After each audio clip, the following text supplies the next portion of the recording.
With over 25 years experience and fully regulated, for traders in Singapore, Oanda are the right match.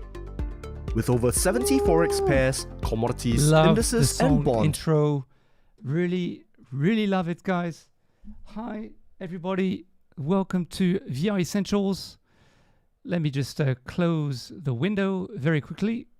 I thought I had, but never mind. Which one is it?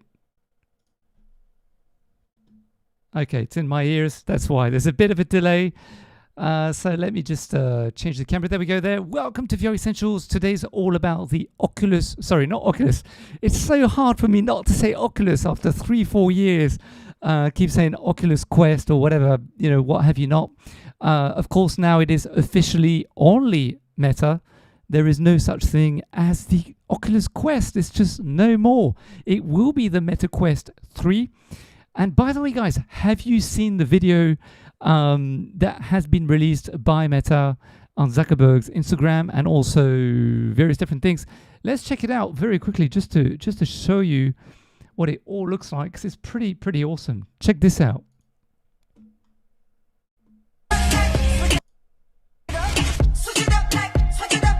Make it move, go ahead, switch it up.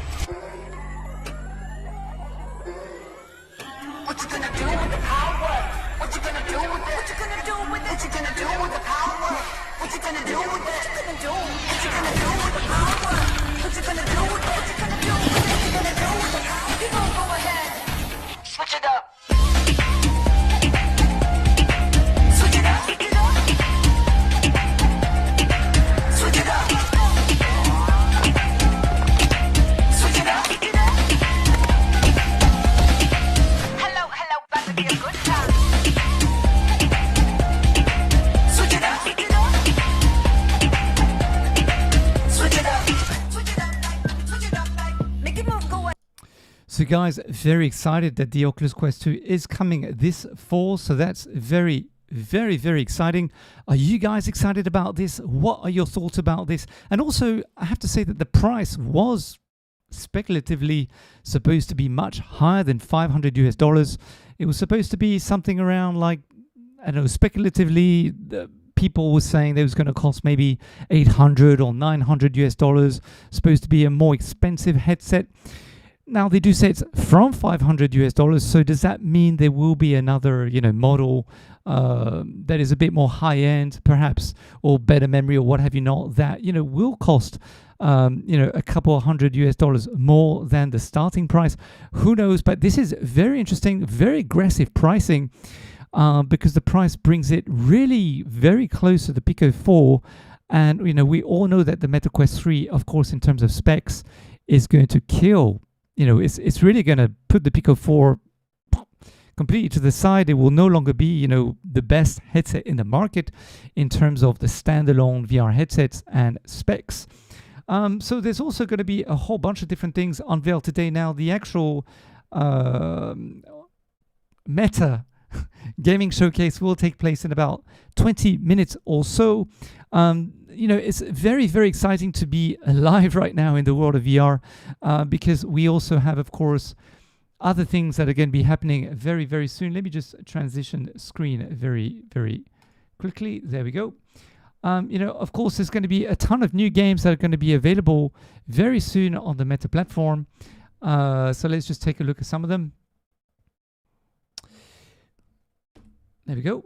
So according to Upload VR, who are going to be, by the way, at the WWDC showcase for Apple, and we're very excited about Apple. I mean, this is why it's so exciting to be part of VR these days, because we have the Oculus Meta gaming showcase with the new Meta Quest 3 coming out.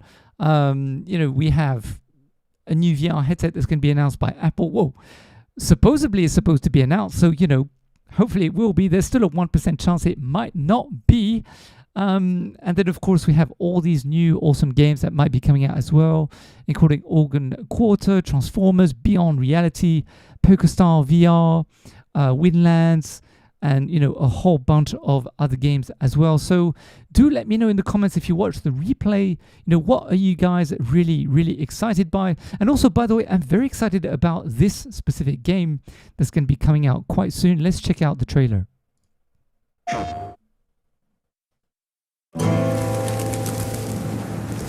Oh, forgive me, Father, for I've sinned. Like, a lot. You see, everything started 2 years ago when I met Fred. And ever since then, it's like I see his face everywhere. And lately, I've started to develop some destructive tendencies. Whoosh! What do we have here? Bro! Well, what's a bit of harmless fun? Hello, uglies. Blah, blah, blah, blah, blah. And since I met my new best friend, I guess I get a little overprotective.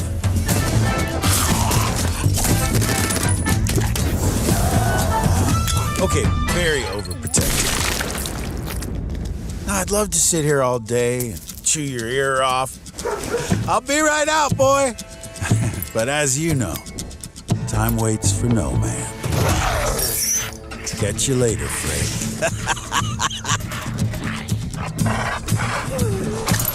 Who's a good boy? Woo! Looks like today's gonna be a scorcher. So Arizona Sunshine is coming very soon, not just on the PlayStation, of course, by the way. It'll be coming on a variety of different platforms as well, of course. I'm not sure if it's coming on the Pico or not yet, not confirmed, but definitely coming on the MetaQuest for sure. So very excited about Arizona Sunshine. Do you guys play the first one? I played the first one quite a lot, I have to say. Even though, it's a bit of an oldie, I would say it's a classic and definitely has stood the test of time for sure. So let me know, guys, in the comments below, what are you most excited about in terms of today's showcase? Are there any specific titles that you're looking for? I'm really looking forward to quite a few, I have to admit. If we just go very quickly to the announcement, of course, of the Apple headset, and what we know, this is coming very soon, WWDC, sorry, on June 5th, so just in a few days' time. We know that the price tag apparently might be $3,000 US, which is a little bit higher than the MetaQuest 3, which is only supposed to be $500 US for the MetaQuest 3. So that's, pretty amazing. The biggest difference, but of course it's going to be tailored to different crowds as well. Apparently the Apple VR headset will be catered to developers to begin with and enterprises, but of course consumers will be able to purchase it as well. Apparently the constraints that they're having is that the pricing of the actual parts are very costly, and of course with inflation and everything else that's going on in the world, is getting quite tough for manufacturers. In fact, I really don't know how Meta are going to be selling the Quest at $500 US, with all the pricings everywhere really skyrocketing all over the world. Excuse me. It is 1 o'clock almost here in the morning in Singapore, so sorry if I sound a little bit tired sometimes. But the headset reportedly has a curved glass front with a carbon fiber frame and a bent motherboard, which is also causing some issues apparently for the manufacturers to be able to put the parts correctly inside of the actual headset. So that is why apparently only 500,000 of them, or 300,000 units, will apparently be made, and also why the headset will be so costly. Personally speaking, I think Apple's strategy is purely just to make it very difficult for people to, be able to purchase it. And by having less of it, they create a bit more FOMO. But, there's a bit of truth in everything that's going on, everything that's been said, inside of all the various different articles. So yeah, we're just going to have to wait and see, what kind of games are inside of it. Is there an ecosystem of some kind? They're supposed to be compatible with all the current apps that you can find in your iPhone, as well as your iPad, apparently. So, that should really have it built with a number of different libraries in terms of content that will be available. The showcase is going to be starting in about 15 minutes time, guys. So just wait around, hang tight. We are going to be moving to the showcase of the actual Oculus YouTube live page, and then I will transmit it back to the VR Essentials YouTube channel. There's also, just want to say hi to Disco VR, who will also be doing her showcase very soon. Let me just refresh the page, see if she's live. No, yep, she is live. Let's check out, see how she's doing there. Zombie there she is. Game. Disco VR, very cool channel. Do check it out. My experience is she very does talk a lot about highly possible the that there VR will be aspects some of zombie technical shooting things, games. especially meta. She's very meta There were orientated, some but she at does the talk about PlayStation other VR things as well. showcase, so And also why not community also manager have them for here? SideQuest, or she used to be. I think she still is. I'm not quite sure. Behemoth, yeah, I was but, curious about that one hi, as Disco well. VR. And Hellsweeper. And then we also have Steve Knows, a very cool guy. Love his channel. Talks a lot about news and all that kind of stuff. So do check out his channel as well. Okay, he's got his ads going on. In my opinion, I think. Okay, let me just mute her. There we go. There you go. So he's live. He's waiting. Looking for cheesecake. You can just. So love his channel. So do go and subscribe. And if you go to the channels and comment, please do let them know that you're coming from the VR Essentials channel. All right. So very, very exciting. That Meta have officially announced the Meta Quest 3. I have to admit. Let me just go to another report very quickly. So what we do know about the Meta Quest 3 is that it will have the Gen 2 XR2 chip, which is basically same generation as the current gen, but a different generation. So a second generation of the XR2 that's currently available in the Pico 4 and also the Meta Quest 2. So it's supposed to really have much better, higher resolution. Although the Apple headset is supposedly going to have 4,000 pixels by 4,000 pixels per eye, which sounds pretty incredible. I have to admit. Where is the article? Did I close it by mistake? I may have done. It's possible. So the Quest 2, I'm not quite sure what the resolution is. Sorry, for the Quest 3, not the Quest 2.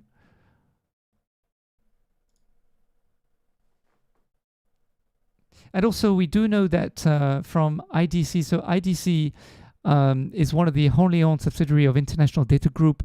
They're one of the world's leading tech media data and marketing services company.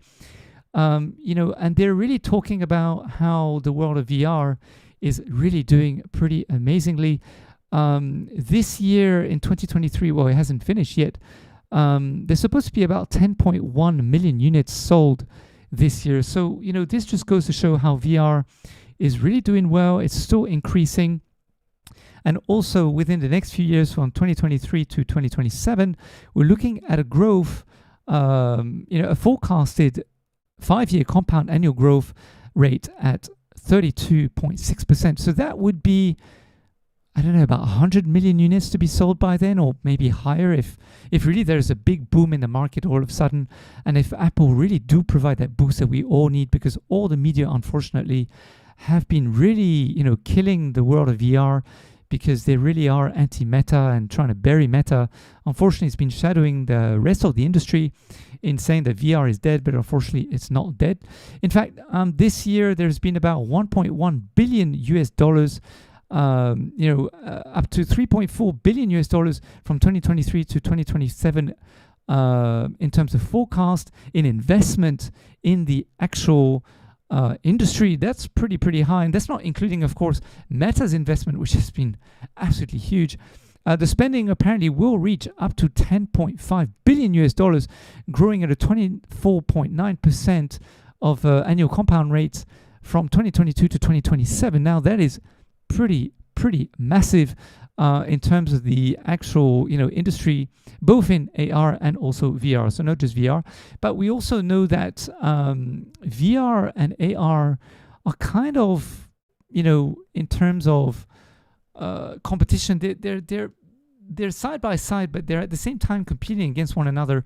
So where VR is actually heading is more towards mixed reality. So that means that the headsets will no longer feature just virtual reality, but they will also feature mixed reality, which means that you'll be able to play your games or interact with the world by seeing the world through the lenses as well, and not purely, being in VR and being immersed in a different world where you don't get to see the world itself. So let me just show you some examples of mixed reality stuff, just in case you're not familiar with mixed reality. So mixed reality experiments.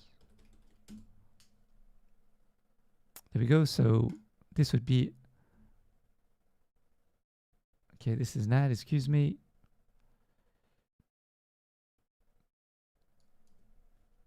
Meta Quest 2.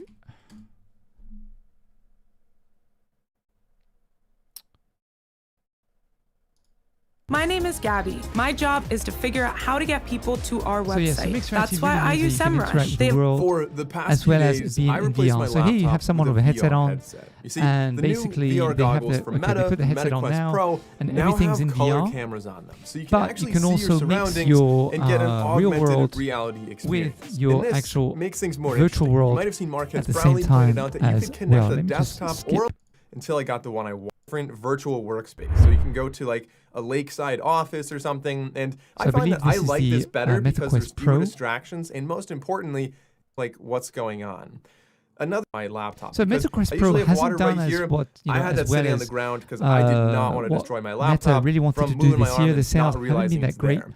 Now, talking about they had the to reduce the displays price, like themselves, really like, slash the the price. In laptop fact, is really not that bad they for the tried video, to and bring the overall, price I was all pretty the way impressed by down how to smooth meet, everything to really match, was. By the way, I excuse haven't me, actually mentioned this yet. For anyone who HTC's wants to try this, I was using the Elite Meta XR Workspaces app, headset, which I found was in super order easy to to really use. It's compete very with well it, because they integrated. were It was very, free to very use, aggressive with their and pricing so as it well. worked with a Mac or a Windows laptop with Yeah, absolutely it really, no problem. really hasn't There are done other apps out that there, great. like All Remote right, let me just Desktop go and other back ones to that mixed reality and show you some examples.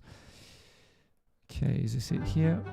Mixed reality breaks down the barriers between physical and virtual So this will be with realities. the HoloLens. The HoloLens Let's has see been how out for we quite can a while, alter but realities honestly across speaking, it people, really is places, an and amazing objects. headset. Here we And the have a technology real that they've office, actually developed, populated with real Microsoft, things. with the Let's HoloLens now was adjust really, reality really by awesome. adding virtual It's a great shame objects that to Microsoft this have actually physical closed space. down a lot of the VR Notice how these configuration. objects are aware of the real surfaces in the office. So this is the real world plus. Next, as let's you can see, replace the there are real some, person with an avatar. virtual, This allows her to be present, holographic even though she is or not things that physically are in the room. superimposed within the actual Now world. let's adjust the But thing environment is, with itself mixed and realities, make you can it actually virtual. interact with the objects, the digital Notice how the objects virtual within the objects real and world avatar as well. So I continue think to this is persist. really where the Finally, the let's technology tie is back really, this really entire going, to be honest with you.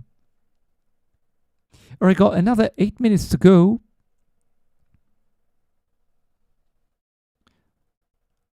So welcome to those who are joining VR Essentials. The Meta Quest Gaming Showcase is going to start very, very soon. Let me know what you're excited about in the comments below. Let me know where you're from. I'm from Singapore. Unfortunately, in Singapore, everyone's asleep at the moment. It is nearly 1 o'clock in the morning. So all my Singapore friends, thank you for watching the replay. If you're watching tomorrow, it would be great for YouTube to promote my videos a little bit more. Unfortunately, I haven't done any Quest stuff for so long. So the algorithm is not really going to promote anything that I do when it comes to Meta at this moment in time. But very quickly, what we can talk about in terms of Meta is the fact that Facebook have had a huge fine. I believe it's 1 billion euros in Europe. In fact, it's 1.2 billion euro fine for breaching privacy, unfortunately. So, essential cookies, there we go. Got all these new laws about cookies. I really don't understand this thing, to be honest with you. Why can't we just click one button for every single website in the world? That would be fantastic. Or not have them at all. That'd be even better. So, basically the European Union has fined Facebook for breaching certain different privacy laws and also transferring data from Europe, for example, to the United States, which they're no longer going to be allowed to be doing very soon, I believe, in a few months' time or a few weeks' time. But yeah, it's a 1 billion euro fine, which is really, really sorry. I forgot to change screens from all this time. My apologies about that. So yeah, so basically they have 6 months. Within 6 months after notification of the IESA's final decision,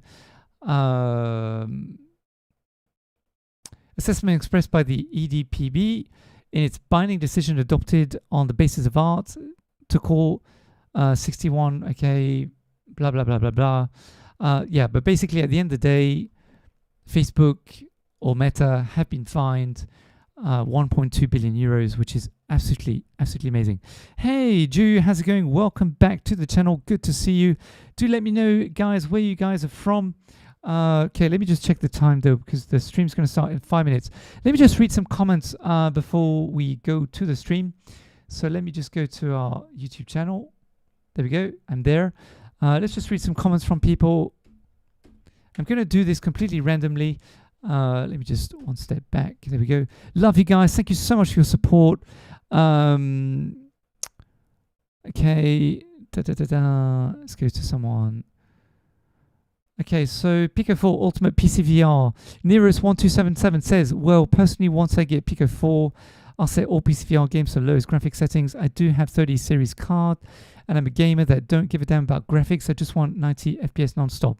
Okay, fair enough. Do let us know how that went, by the way, since you got your Pico 4.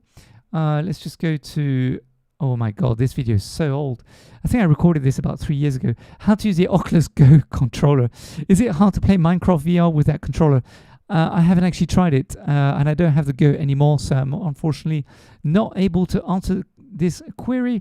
Hubris VR 20 hours later. By the way, guys, do you have Hubris? Have you tried Hubris? Because it's absolutely an amazing VR experience, really awesome graphics. I tried disabling anti-aliasing and it makes the game much less blurry, much better performance. I could even bump up the resolution with the Reverb G2 to 100%, and I still had better performance than with the 70% resolution with anti-aliasing. Also, with 100% resolution, you don't miss anti-aliasing that much. Awesome, Arthur. Thank you very much for that tip. I shall very much try that later. Another comment. We're about to start in about 3 minutes' time. This is about the Oculus Meta Quest 2 top tips to play in the dark, perfect tracking using the IR light. Hold up, how many people actually have an open 20 feet space to set one of these up? I thought my play area was pretty good, but even I only have roughly 8 feet from wall to center of my Guardian. Thank you very much for your comment. I forgot to like it and heart it from Yes It Makes D. By the way, I used an IR all the time. It's frigging fantastic to be able to use the IR. You can position it so far away. Do go and check out this video. It teaches you how to set it up and all this kind of stuff. So pretty awesome. Last comment from Mark Stefdab. The title is how to use... Oh, I already read this comment before in the past. Let's go to one last comment. Maybe Ultra Leap. How to set up the Ultra Leap for the HP Reverb G2. What a weak video. Just watched you winging it through a bunch of menu screens. None of those demos on the UL website are awesome. Boom, boom, bah. Oh well, sorry Waxer, can't please everybody. It is a pretty cool video though, because it teaches you how to set up the Ultra Leap if you don't have it. All right, another 2 minutes to go. Let me just say hello to you guys in the comments. Let me just change screen. There we go. So hi Ju, how's it going? You're from Poland. Oh, also, well, I hope you're right there in Poland. 7 p.m. there. Oh, well, that's a good time. Not too late, so pretty good for you. It's almost 1 a.m. here in Singapore. So, not going to sleep a lot of hours before working tomorrow, I have to say. I think the Quest 3 resolution is unknown to public. Yeah, I think so too. But it should be at least... I think it's going to be 4K per eye, although for that... We'll see what it is. I mean, the HP Reverb G2 is 4K per eye. Now the technology is getting there, so it should be, I hope, 4K per eye. DPVR E4 looks promising for PCVR. Yes, and I do have it here.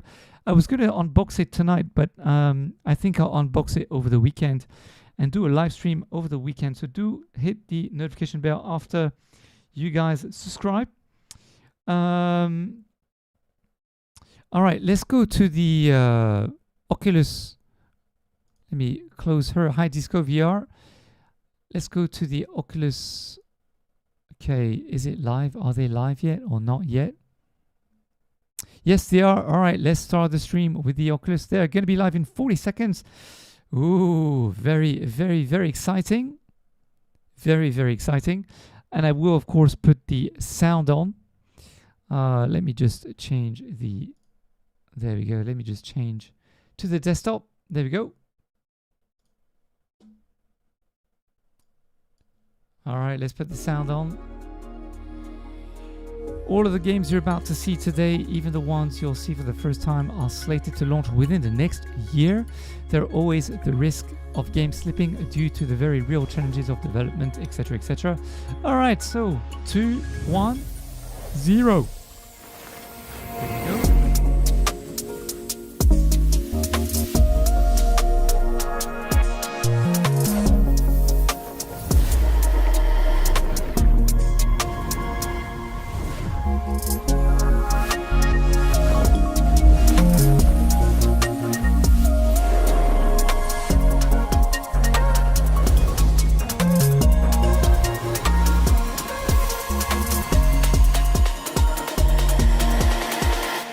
Welcome everyone to our 3rd annual MetaQuest Gaming Showcase. I'm thrilled to be back hosting, and it's a big day. This morning, Mark Zuckerberg shared that our MetaQuest 3, our next-gen VR headset, is launching later this year. MetaQuest 3 is our follow-up to MetaQuest 2 and will feature advanced tech that opens up new possibilities in both VR and MR.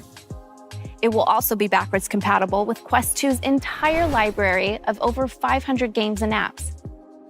Later in the show, we'll explore Oculus Studio's biggest and most immersive game ever with a gameplay deep dive.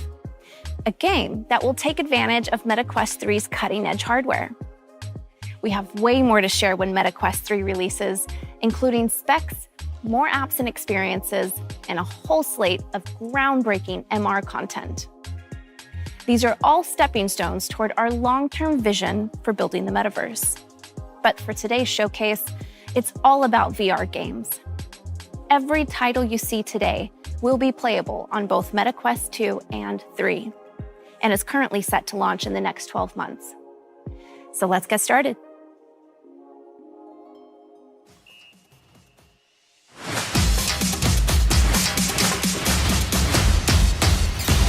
Are you ready?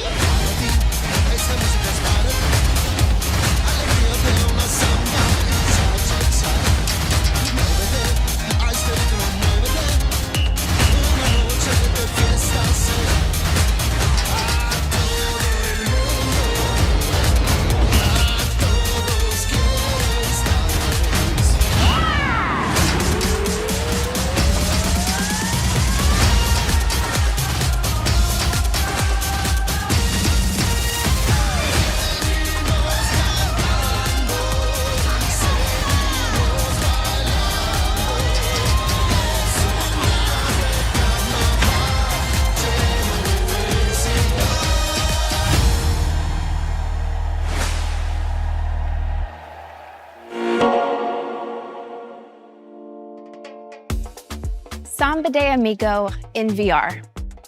I could not be more excited because music is such an important part of my life.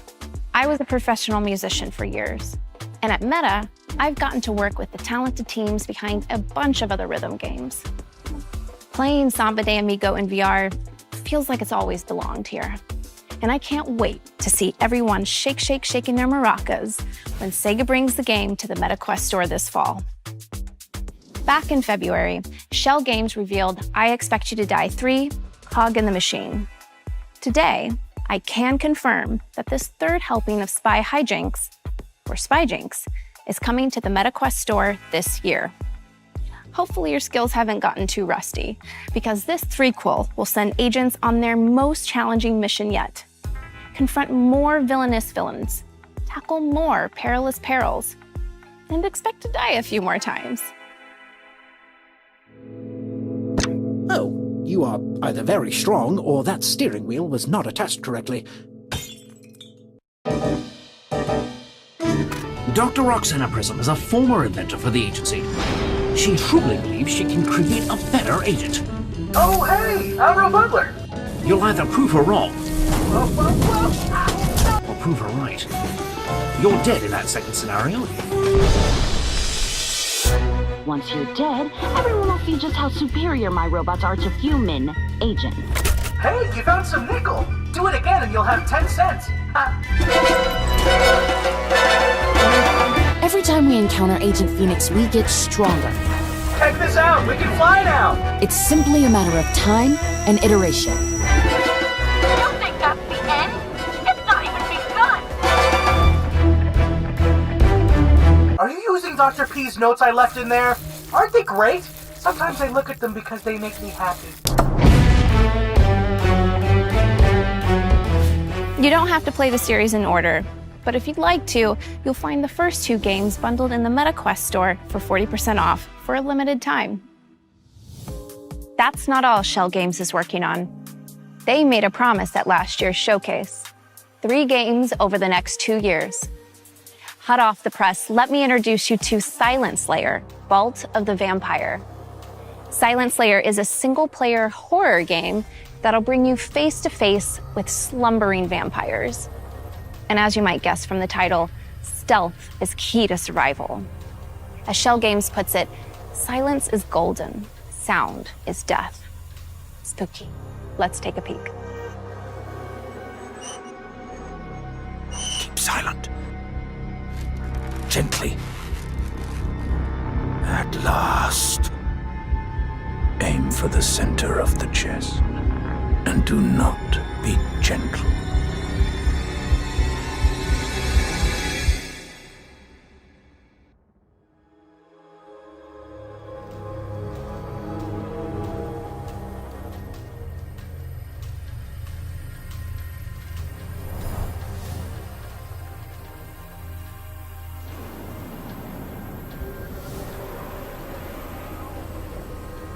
At last year's showcase, we revealed Ghostbusters: Rise of the Ghost Lord.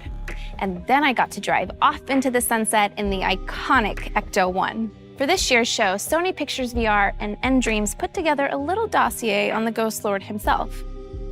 Who is he, and how did he get to be so mean? Along the way, we'll get a glimpse of the West Coast's first Ghostbusters HQ, some iconic San Francisco landmarks, and the spirits and specters that you'll be trapping there with your friends. Let's take a look.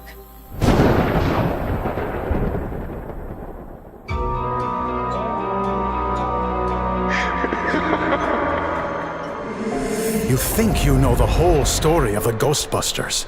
Well, you don't know my story. 1984. My research brought me to Columbia University, where I studied under the Ghostbusters. They dismissed my work, called it dangerous. But in San Francisco, I can show them, with its untapped cauldron of the undead. Where others saw fear, I saw subjects. How could I know my research would stir a dormant evil? The Ghost Lord. Alcatraz. Tortured souls, whose guilt I could drain and drain again. Their pain, the price of progress. My dear assistant Katie understands. Soon everyone will understand. Especially you, Ghostbusters, with your silly parlor tricks. You will see the progress I have made. Know the power I have harnessed. You will realize that I, Gustav Hookfather, am the genius who gave the world endless clean energy. The Ghost Lord is coming. What have I brought upon the world? The time of the Ghost Lord is here.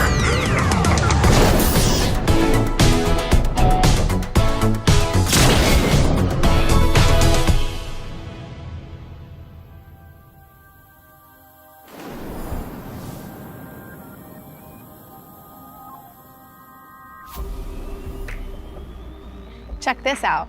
The team let me into the San Francisco Ghostbusters HQ a little early, and it's still under construction, but I've got my proton pack, my PKE meter, and I know exactly who I'm teaming up with to take out the Ghost Lord. Because if there's one thing you can say about me, is that I ain't afraid of no ghost. Whew. Anyway, When we asked One Hamza, developers of Racket NX, what's something players will love about your new game? They said, you can lose an arm, then pick it back up and bash your enemies with it. There you go. Underdogs is a physics-based brawler where you wrap yourself in your 5-ton gorilla mech and rampage through New Bracca, the 22nd century mech fighting capital of the world. Take on whatever the pitmasters throw your way and upgrade your mech to be even more fearsome. But remember, the more you climb the ranks, the more every lowlife in the city will be gunning for you. So get ready to claw your way up the food chain.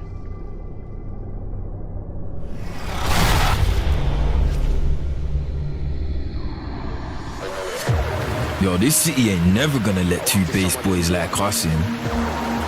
Nah, this the jungle out here, bruv. If we wanna get into New Bracca, we're gonna have to fight like fucking animals. Watch out, madman, no madman. And I got the style like Gangnam. Bang bang in my gangland. Turn man upside down like a handstand. Don't this man, me not use this man. When I'm on arms like like this man. My walk none of them boy can't withstand. Them are the minimal, something like beautiful. Spread them this, we like it spiritual. Human as soft, all like mineral. Send for your army, what's my killable? With my syllables. I want to some of them, they think of some joke thing. Nah, sir. Watch out. Man don't get top, man don't get ball. Man don't get passed up, man don't get ball. Man don't get messed up, man don't get ball. Man don't get pressed, man don't get ball. Rick! You're in the wreck! Get up, man! The bubble's critical. Your arm's broken clean off. Ricardo, they're coming in for the kill. Get up and fight! When I start working, man get shook. In my face, then boy can't look. Then we get fried up, then we get cooked.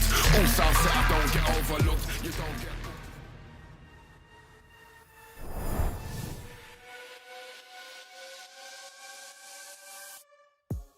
At last year's show, we revealed NFL Pro Era, the first NFL and NFLPA licensed VR football sim. Since the game's launched last October, you've completed over 3 million NFL seasons and unlocked over 9 million trophies. But what's next? Here to tell you is Status Pro president and co-founder and former NFL wide receiver, Andrew Hawkins. Thanks, Ruth. Our goal last year at Status Pro was to give people the experience of being NFL QB1, feeling the rush of stepping onto the field and leading your favorite NFL team to victory. And the positive response we got from our community was overwhelming, but that was just the beginning. Later this year, we're upping the game with the next evolution of NFL Pro Era. This year is all about showing the world what you've got. With the new version of NFL Pro Era, we're expanding multiplayer so you and your best friend can pit your favorite teams against each other and see who comes out on top. There's a world of competition out there, and we want to see how our community's QB skills stack up. We got a lot more to share, though, between now and launch. New features, new modes. This is more than a roster update. The next version of NFL Pro Era will build on last year's game in so many cool ways, and we cannot wait to get it in your hands. Check us out on social. We posted a lot of community and game updates there before we launch this fall. This is really cool, by the way. Thanks, Hawk. All right, moving on from the field to the court. Back in December, Resolution Games, creators of Blastin' and Demio, revealed their latest project, Racket Club, an all-new sport designed exclusively for VR. Practice your swing solo, play pickup matches with people all around the world, or just hang out and socialize courtside with your friends in this one-of-a-kind sports complex. Here's a new look at Racket Club.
At our debut gaming showcase, I premiered the launch trailer for Wraith: The Oblivion Afterlife from Fast Travel Games.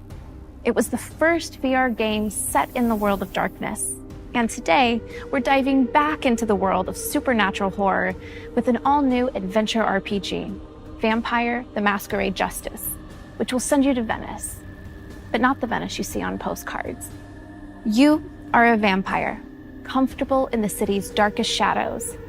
Hide in plain sight, drink the blood of mortals, and use your vampiric abilities to become the ultimate judge of the guilty. So, without further ado, let's sink our teeth into the debut trailer for Vampire: The Masquerade Justice.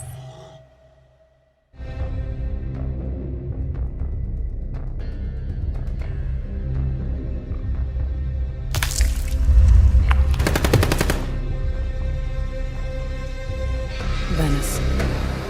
Italy. Felt like I was back on square one. Hiding in the night.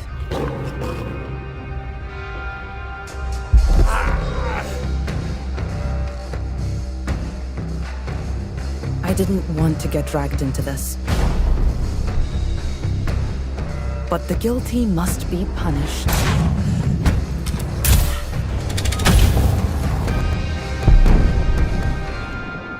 You do well to remember that.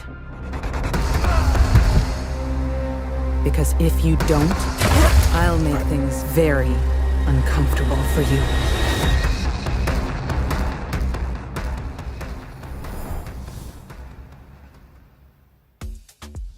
Next, an adventure that never needs to end. This one is special to me. It's developed by Othergate, a studio co-founded by 4 VR veterans who I used to work with for years on the Oculus Studios team on our very first and super popular franchise, Dead and Buried. I know firsthand that these guys are masters at making fun multiplayer games, and I am honored to announce their next project, Dungeons of Eternity. This 1 to 3 player dungeon crawler generates levels from hundreds of unique chambers, so no 2 trips are the same. You'll explore dark crypts, ruined castles, and deep caverns. Battle monstrous enemies with melee and magic, solve puzzles, avoid traps, gather loot, escape back to safety, level up, and then do it all over again in a brand new dungeon. Take a look.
Okay, we brought back Samba de Amigo, but we must have other beloved classics waiting in the wings, right?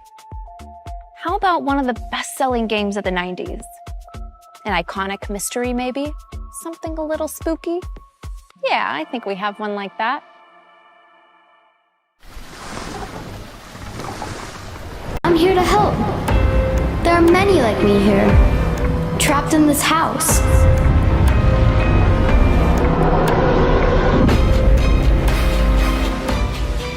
Each night, the guests arrive.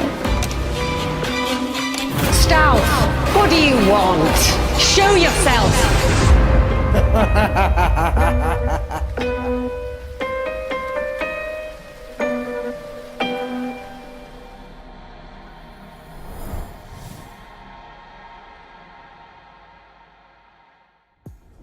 The Seventh Guest is mostly known for ushering in the CD-ROM era, once upon a time.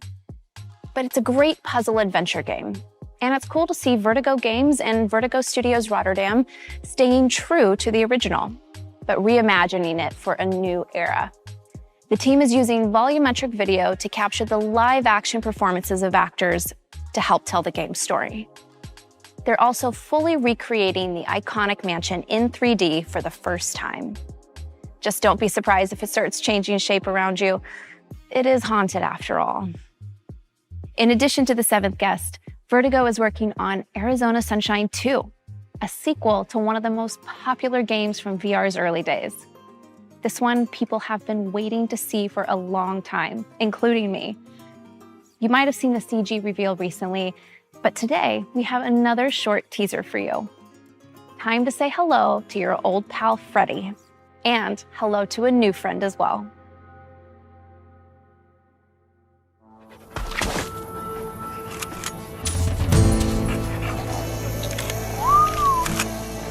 Oh, what's going on, Fred? Hold up. Allow me to show you how it's done.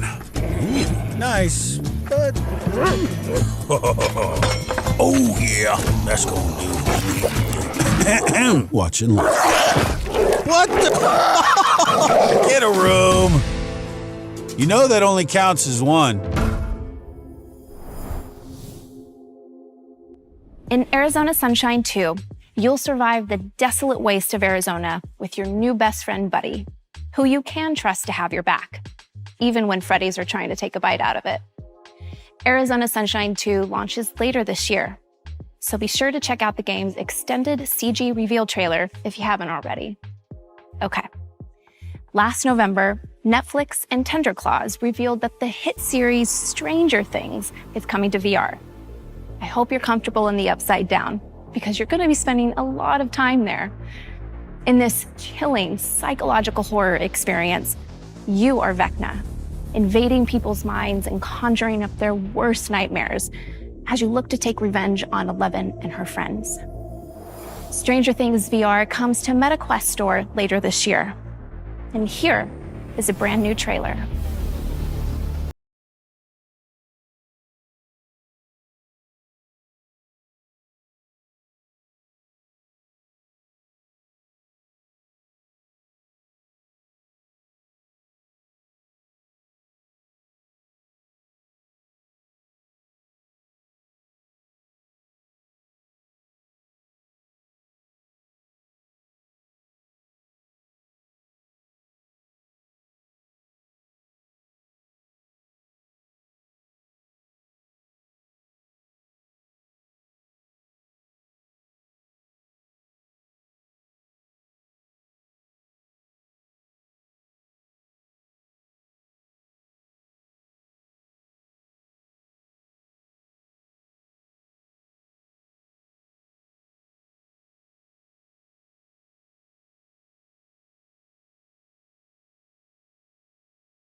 Next, it's time to strap into your omnidirectional mobility gear and prepare to fight the unthinkable. Attack on Titan is a best-selling manga series, acclaimed anime adaptation, and now, thanks to the team at Universe, an exhilarating VR game. Attack on Titan VR Unbreakable lets you join the Scout Regiment and go head-to-head with the Titans themselves. Swing through the air using your ODM gear and take down enemies many times your size as you try to protect the last vestiges of humankind. Some of you may already be familiar with this game because we teased it late last year, but you didn't get to see the game's dynamic, high-flying battles. Today you will.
Back in 2011, Polish developer People Can Fly, the creators behind Outriders and Painkiller, introduced the world to skill shots. Blast an enemy out of the air, skill shot. Kick him into a cactus, skill shot. Crush somebody under a hot dog cart. You get the idea. Now imagine how creative you could get with that system in VR. Forget imagining it. We've got it. Here's your first look at Bulletstorm in VR.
This is the Bulletstorm we all know and love.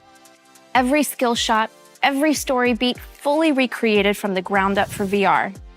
And for the first time, you'll actually be able to handle an energy leash, deliver devastating blows, and mow down hordes of mutated enemies.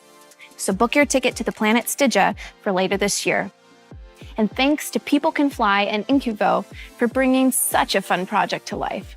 Okay, before we start talking about our final game, I know you've been waiting for an update on Assassin's Creed in VR. And I have good news. Assassin's Creed Nexus is coming to the MetaQuest store by the end of the year. Tune in to Ubisoft Forward on June 12th for the full reveal of Assassin's Creed Nexus. All right, I promised you a deep dive. Let's get into it. In 2019, Asgard's Wrath took us on an epic journey across the fabled 9 realms of Norse mythology. That journey ended here, imprisoned in this very tavern by the trickster god Loki. But Destiny has more in store for you. From Sanzaru Games and Oculus Studios, this is the world premiere of Asgard's Wrath 2. Chaos is spreading. Loki's evil invades all realms.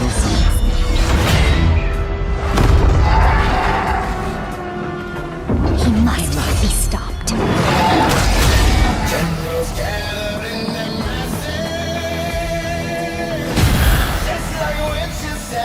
Betrayal has made you stronger, Guardian. No more war pigs have the power. Hand of God has struck the hour.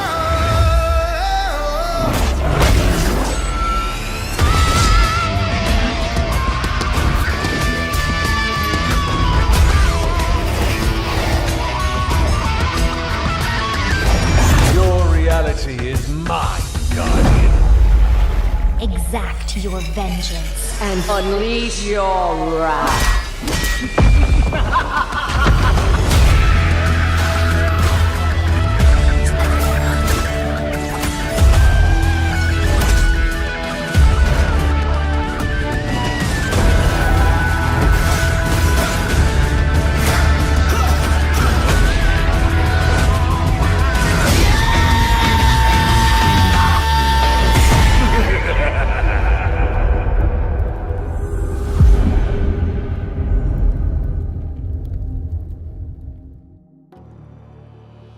Asgard's Wrath 2 is an all-new standalone adventure in this epic series. Freed from prison by the Weavers of Fate, you'll set out on a new quest across time and space, from the Norse realms to the deserts of ancient Egypt. Here on the Great Sand Sea, you'll once again battle gods and creatures of myth to stop Loki from upending all of creation. When the original Asgard's Wrath released on PC VR, it wowed players with its jaw-dropping scale, brutal physics-based combat, and stunning graphics. Asgard's Wrath 2 will set a whole new standard for wireless VR. This is the deep and immersive action RPG that you've been waiting for. Packing enormous, free-roaming environments, gorgeous visuals, and well over 60 hours of exploration and tense combat into MetaQuest 2 and MetaQuest 3. Today, my friend Matt Kramer, head of design at Sanzaro Games, will take us on a tour of the team's groundbreaking title. Everything you're about to see was captured in-game. Matt, the mic's yours. Thanks, Ruth. I'm so excited to show everyone what we've been working on at Sanzaro these last few years. Asgard's Wrath 2 picks up where the first game left off, in a mysterious tavern you can't escape from. You're suddenly thrust into battle with a giant creature, clearly from another realm. Just when you think all is lost, you encounter the Weavers of Fate, a trio of beings that set you off upon your adventure to find and stop Loki. So just how much bigger is this game? Not only will you travel through new Asgardian locations, like Muspelheim, the Land of Fire, the Weavers of Fate will also bring you to new realms, like the vast desert expanse of ancient Egypt. These massive worlds, beyond the scope of any other game on the MetaQuest platform, come alive in Asgard's Wrath 2.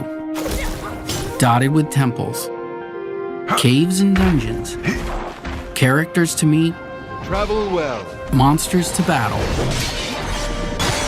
quests and side quests, wildlife, crafting resources, mini-games and more. This is a living world you can roam and explore freely. The most expansive of these worlds is the Great Sand Sea, full of hidden treasures and unique events. You could spend hours upon hours exploring this map and still not discover all its secrets. You might decide to prove your combat prowess by hunting rare, high-level monsters that roam the sands, or gather plants or and animal parts to craft useful consumable goods, such as bait to attract wildlife, or a ward that provides a temporary AoE benefit wherever you throw it. But it's not all about survival. Kick back and fish, or beat your high score at the slingshot shooting gallery. There's no shortage of stuff to do and see outside the primary quest line. These worlds are so big, you're going to want some more speed as you move through them. Luckily, you'll have the power of a god at your fingertips. As with Asgard's Wrath, you'll be able to transform a few brave animals into unique warrior followers to help you solve puzzles and eviscerate enemies. New in this game, they'll serve as powerful mounts that can carry you swiftly across the massive realms of Asgard's Wrath 2. Of course, what's fast on foot or mount can look very different to a god.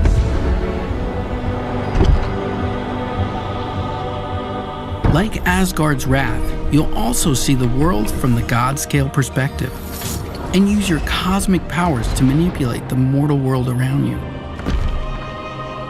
Reach inaccessible areas, solve puzzles, and more.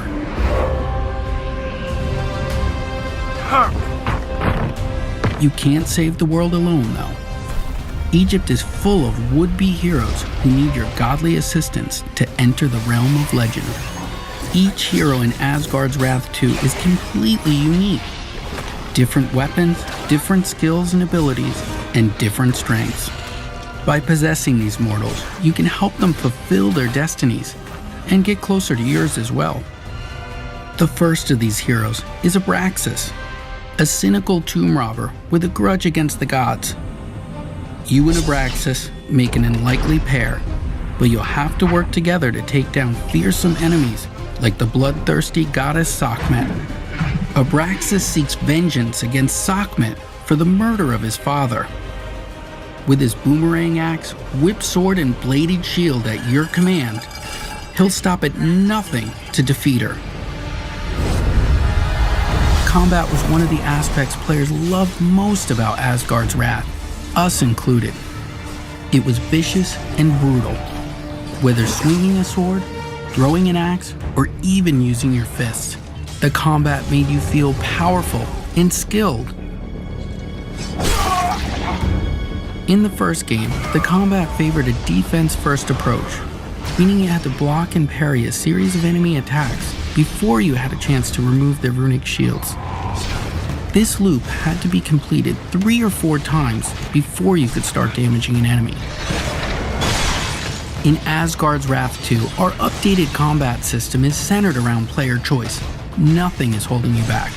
You can chip away at enemy shields through a flurry of attacks or land skilled parries to trigger opportunity windows that let you cut through your enemy's defenses with ease. We've also expanded the systems to include elemental types for a greater degree of player customization and wider variety amongst enemy archetypes.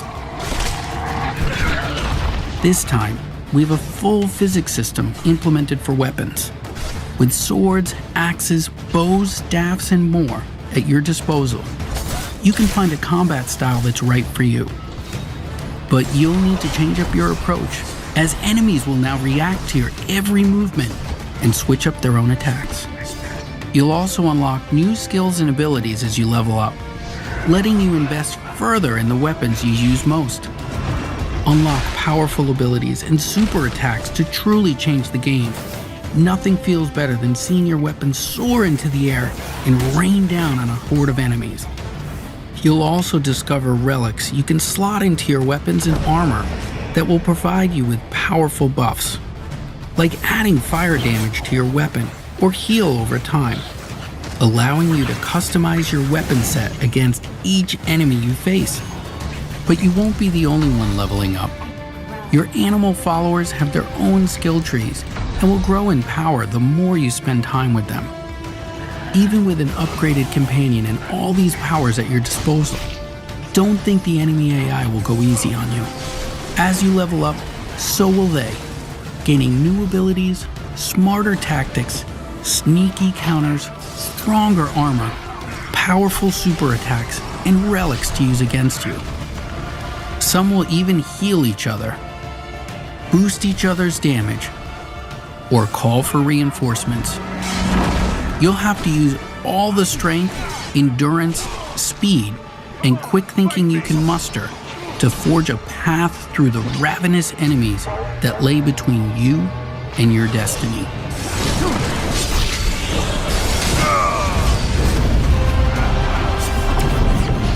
For a true challenge and the opportunity to earn bragging rights amongst your friends, you can step into the Uncharted Rifts, an infinitely replayable dungeon crawling mode with exclusive loot that you can take back with you into the main campaign.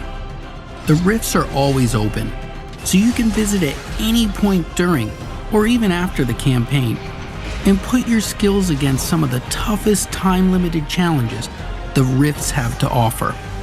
Face increasingly ferocious enemies as you delve deeper into these endless labyrinths, encountering the ghosts of players who fell victim to the rifts before you. Whether friend or foe, these specters will be part of your dungeon, helping or hindering your progress. Survive long enough and you'll earn a spot on the leaderboards and those precious bragging rights. The Uncharted Rifts are deep and full of mystery. They're almost like a whole game on their own, and we've barely scratched the surface of all the unique dangers you'll encounter. I hope that this first look at Asgard's Wrath 2 has you excited. We've got so much more to show you. More heroes, more companions, more gods, Loki anomalies. I can't wait to show you more. Back to you, Ruth.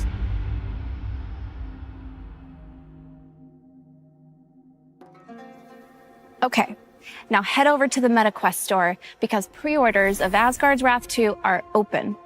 Pre-order and you'll get a copy of the original Asgard's Wrath on PC. You don't have to play it before, but it'll add some fun context.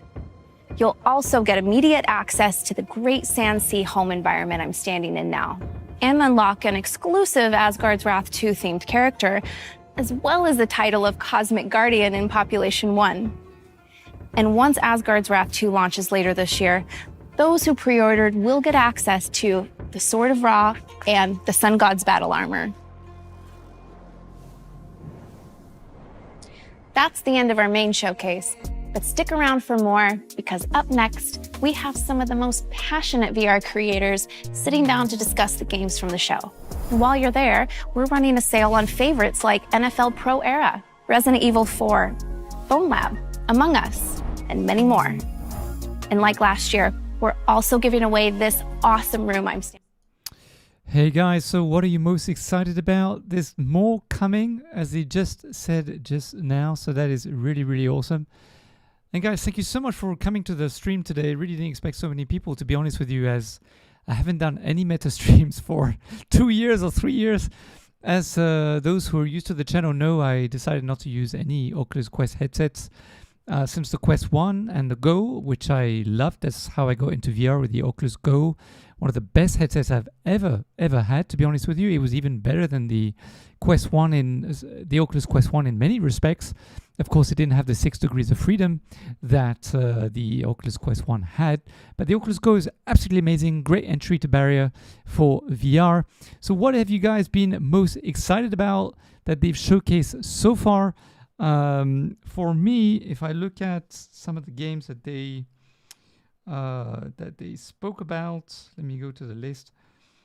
Arizona Sunshine number 2 is definitely my go-to game that I would definitely try, because the first one is just absolutely amazing. I particularly don't really like zombies, but I love this one, I have to say.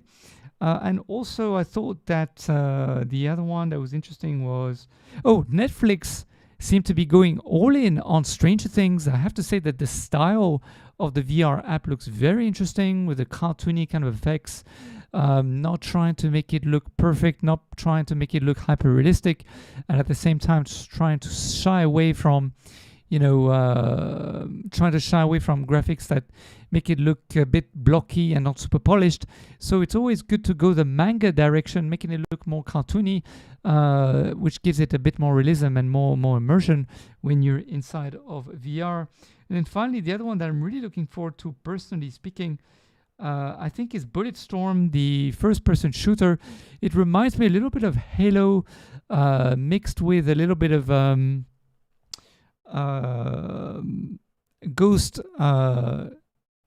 Ghost Tabor, the latest game that's out at the moment. Really seems to be very interesting, very epic. The graphics look alright, with a lot of depth of field and fog and smoke and all those kind of different special effects, which seems to be that the Meta Quest 3 is good at handling. They seem to be doing really well in terms of all these special effects kind of things. But I have to say that if all these games were developed for the Meta Quest 3, then the graphics are still not there compared to PC VR. It just doesn't look like it's tally.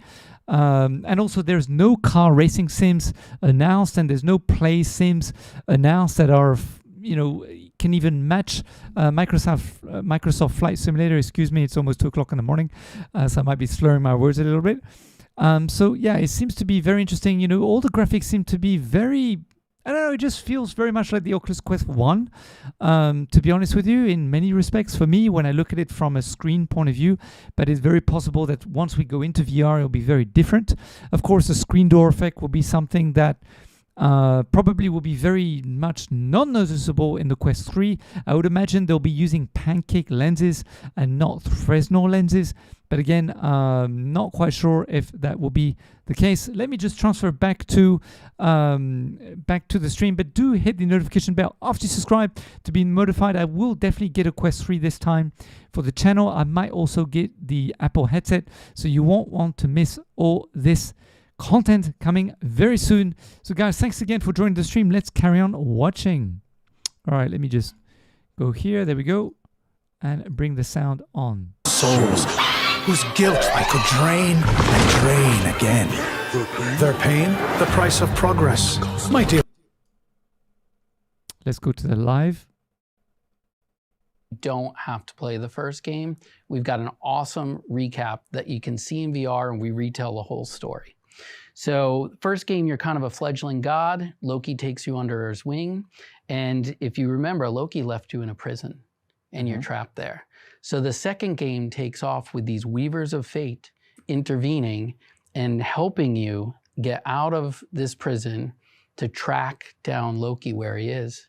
And that's where we find him in ancient Egypt. Very cool. Jeff. Yeah. Man, look, you're old school Asgard draft. Oh, yeah, yeah. Okay, so tell me, like, what's your favorite memory? Okay. Pick one. Okay, my favorite thing about the first game is probably the scale of it. I mean, you know, you're a god, you're a little person, so on and so forth, but when you first walk into Jotunheim, which is the world of giants and all that, and you just look in the background and this giant's like suddenly getting up off the ground, and you're just like way down here, and you're just like looking up, craning your neck to see these giants moving, it's just incredible. And that's something that you can only feel in VR. Absolutely, I agree. So how about this Asgard draft? Oh man, I am so excited about it, and I assume you guys have even more like hidden collectibles and secrets all around the world that people can find. Because I remember one of my favorite parts about the first one is I played through the entire game. You know, you hit the credits, but then there are these massive like side dungeons that tell their own story, and you kind of find those in random locations. Do you have stuff like this too, where I can go out and just do an entirely different game outside the main story? Yeah, and it's something that we always think about. We're always valuing the player's time and experience in the game. So when you unlock those side quests and stuff, they're not like 1 or 2 objectives and stuff. It is a full-on narrative story that you're gonna unlock, almost with its own little ecosystem and its own little loop. So it's not kill 10 squirrels, it's go on this adventure. Yeah, we want you to feel like you're in the world, living and breathing it.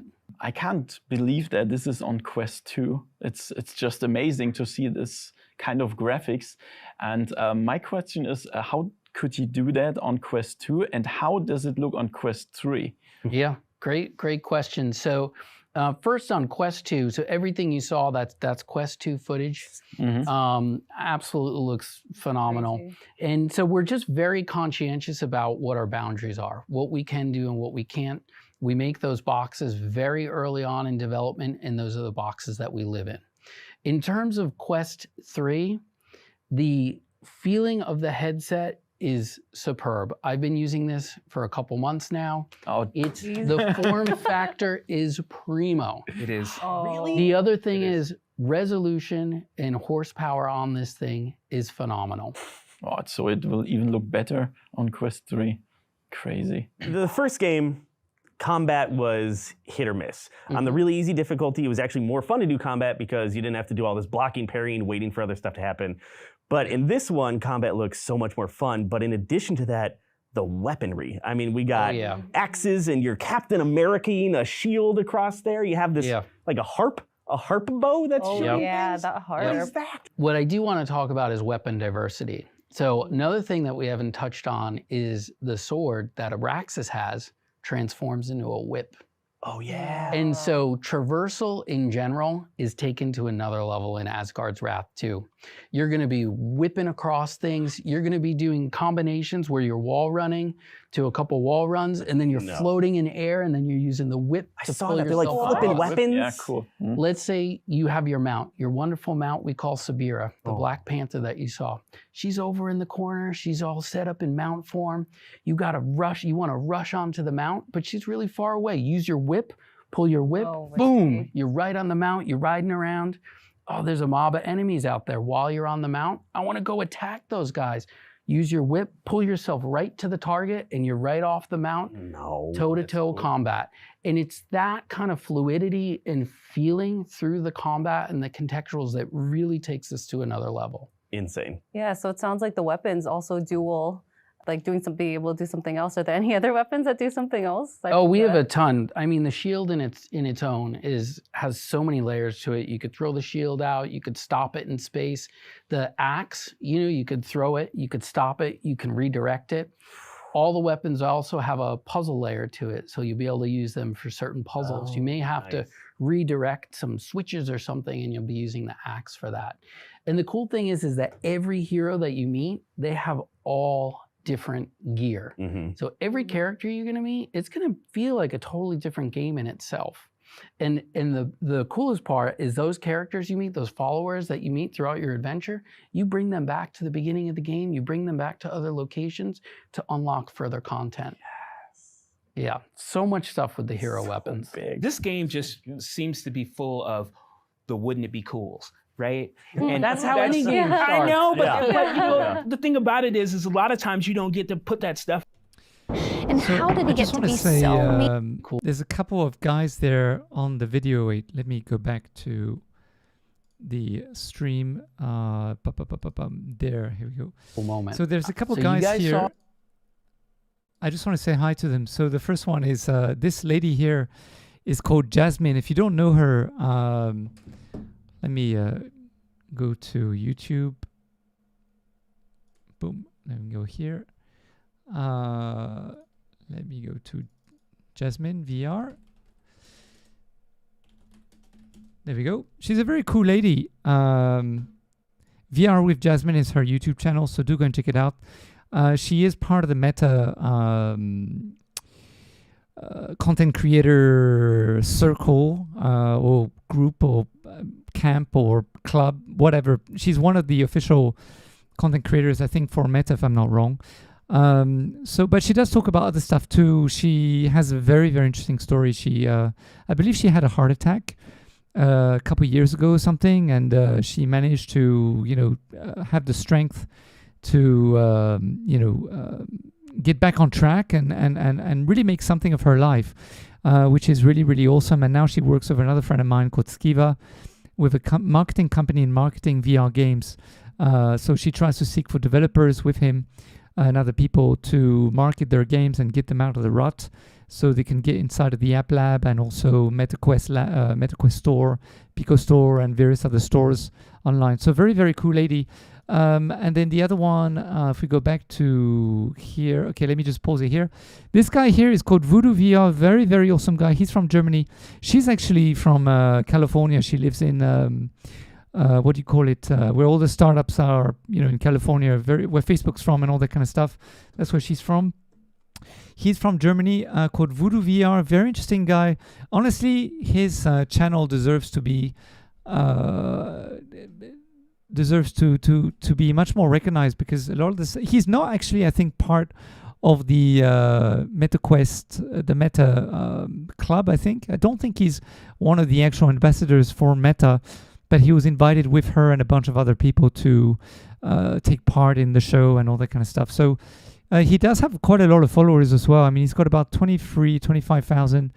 He's been around for several years, this guy, and he does know what he talks about. He talks a lot about the news in VR and all that kind of stuff. So he doesn't get a lot of views when it comes to his news, but he gets a lot of views when it comes to, talking about various headsets and all that kind of stuff. So, and he does have, he seems to be able to purchase a lot of headsets.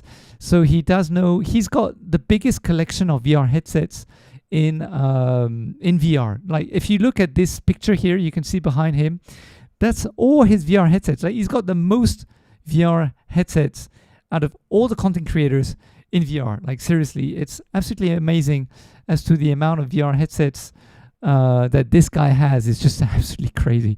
I tend to sell them after I don't need them anymore, because I just don't want stuff to hang around at home and gather dust and all that kind of stuff. And I just don't have the space to keep them. So I rather other people to use them rather than me keeping them. So I just keep the ones I use, and then I get rid of the ones that I don't use after I'm done with them, when I upgrade to new versions of the tech. So I just wanted to very briefly, it seems that they're giving a lot of advertising space in terms of Asgard Wrath. It'd be great if they can start talking about other stuff, other games, to be honest with you, instead of talking about Asgard. Because I mean, Asgard is a great game, don't get me wrong, it's great, but there's so much more to talk about in terms of the gaming studio showcase than Asgard. So we've seen the trailer. we've heard them talk for 10 minutes about it. It'd be great if they could actually move on now to other things. Let's see if there's other stuff they're going to be talking about. Oh, Ghostbusters. All right, let's hear what they have to say. Like to fit, but it's not just me. I got a whole squad.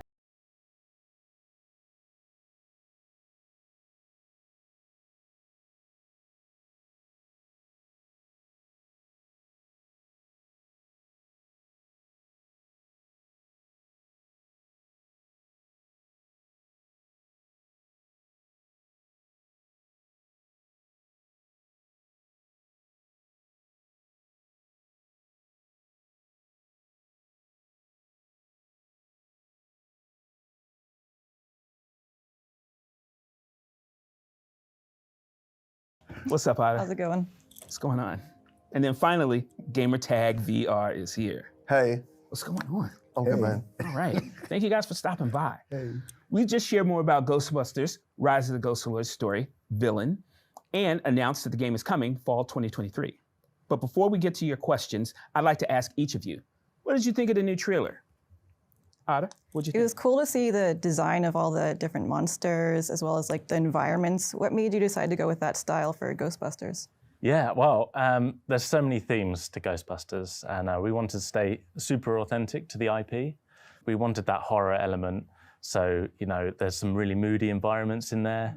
The ghosts are scary. We've got, you saw the crocodile hand ghost in there. Yeah, and the googly, which is holding its own eyes, which is pretty good. So, yeah, we wanted to hit that horror theme, but we also wanted it to be accessible to everybody. Ghostbusters is accessible. It's iconic.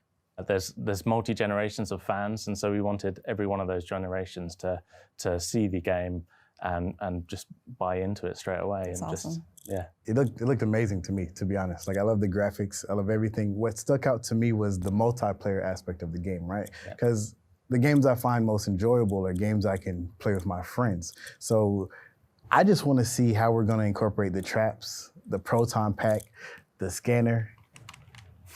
I thought you were going to turn it on. Well, I called him. Turn it on. I don't want to know if there are ghosts in this area, for real, because I'm not equipped for that. I just want to know, like, my main thing about it is, like, how is the gameplay, like, when it comes to multiplayer? Like, I want to know, is there, like, when we go in the dungeon, it's going to be, like, a tank, a DPS? Like, how are we going to use our technology to benefit everyone? Absolutely. So yeah, it's all about teamwork. So it's about going into these places and busting ghosts together. And you've got an array of equipment to use. So you've got the proton pack, the iconic proton pack. You've got the ghost trap and the PKE, as you said. So the PKE, that's your radar, right? That's how you navigate around the world. You find your items, or you find the ghost.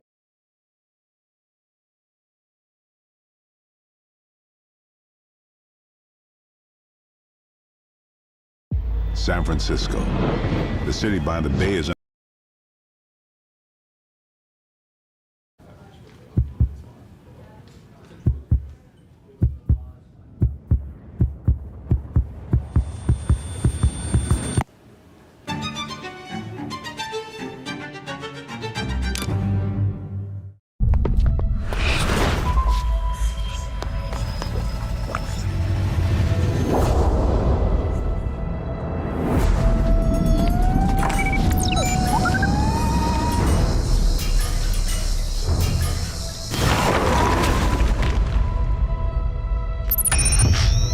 Everybody ready?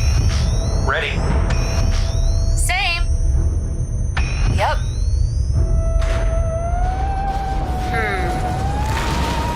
Yeah, that's not good. Oh, great. It's moving. Where'd it go? I don't have the shot. It's too fast. Whoa, blast him!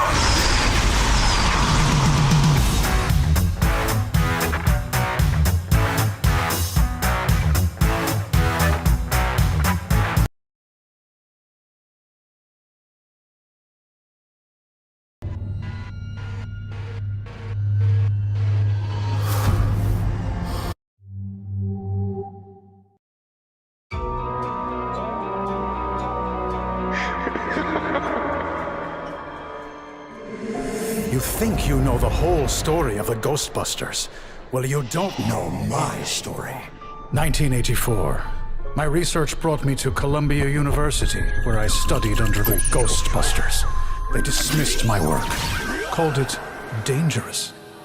But in San Francisco, I can show them, with its untapped cauldron of the undead. Where others saw fear, I saw subjects. How could I know my research would stir a dormant evil? The Ghost Lord. Alcatraz. Tortured souls, whose guilt I could drain and drain again. Their pain, the price of progress. My dear assistant Katie understands. Soon everyone will understand. just think that when I see these kind of graphics here, I just want to pause it for a second. And this is probably tested on the MetaQuest 3, I would imagine, not the MetaQuest 2. And you have a studio that pumps in so much money. I mean, I hear what Scott's saying about, Nintendo kind of feel where it's not about the graphics, it's about, the game. But these games, I mean, what I feel about these games is just my opinion. I feel that they're trying to target, millennials and not really kids so much. I mean, I don't know. I could be wrong. Maybe this is targeting kids, but Ghosts, generally speaking, I'm not sure if parents would, want their kids to play ghost things or something. I don't know. Maybe it's a bit scary for kids. I'm not quite sure. But I look at the graphics and I see how the polygons are just, it's just not round. It's not smooth. It just looks very, it just feels very 2020 to me, or 2017, in fact. When you're dealing with, with developers who only have one computer or a few computers, small team, and, they can't afford the latest computers and latest graphic cards and all that kind of stuff, you can understand it. But when you're dealing with a big studio, you would expect them to be able to use, softwares and latest tech and all that kind of stuff where, and if you have the XR2 chip, the Gen 2 chip, which is supposed to be better than the latest chip with the XR2 Snapdragon in the current Quest 2, then we should be, it should just be better. So I'm just a little bit disappointed by these are the kind of things that, to me anyway, are very important. I'd much rather play a game that, I mean, the story is very important too, don't get me wrong, but I'm just saying that I'm a bit disappointed to still see that we're here where these cylinders are not smooth in 2023, and this game will come out at the end of 2023, so 2024 even, maybe, I'm not quite sure. So it would have been great to have a much better, experience. I look at this, same thing here, it just feels very, I don't know, I mean, I look at the footage, look at the eye, you can see that it's not smooth, you can still see the cut on the eyes here, the cylinders. This is the kind of stuff that just makes me feel a little bit, it's just a loss of opportunity. When I see her moving around as well, it's such a funny face. You can just tell how the polygons and the textures. I mean, I'm not saying I want a hyper-realistic something. It's a bit like let's look at Pixar, and DreamWorks. They're not creating hyper-realistic feeling. Look at Kung Fu Panda, for example, the movie.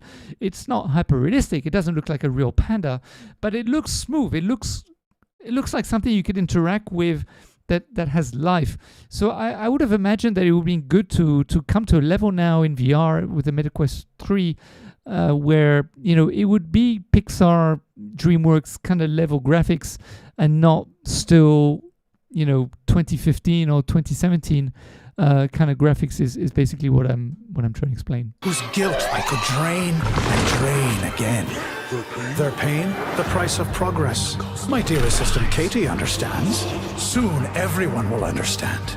Especially you, Ghostbusters, with your silly parlor tricks.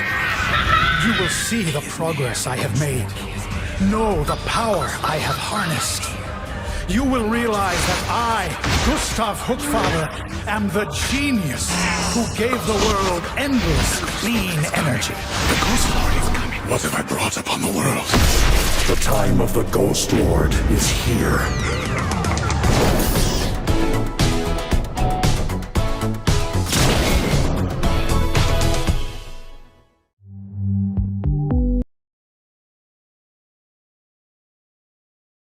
Ghost that you're going to bust, the shield, the deployment.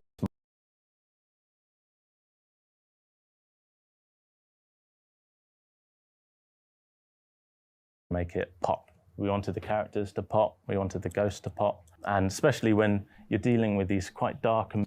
So it seems that the showcase itself has ended now. They're no longer live. So what did you guys think of the showcase? I mean, I think it's pretty exciting in terms of having a new VR headset. Let's look at the trailer again of the MetaQuest 3. Let me just find it. MetaQuest 3 trailer. Okay, here it is.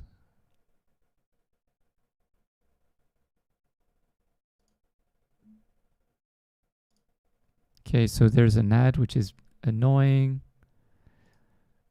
Okay, there we go.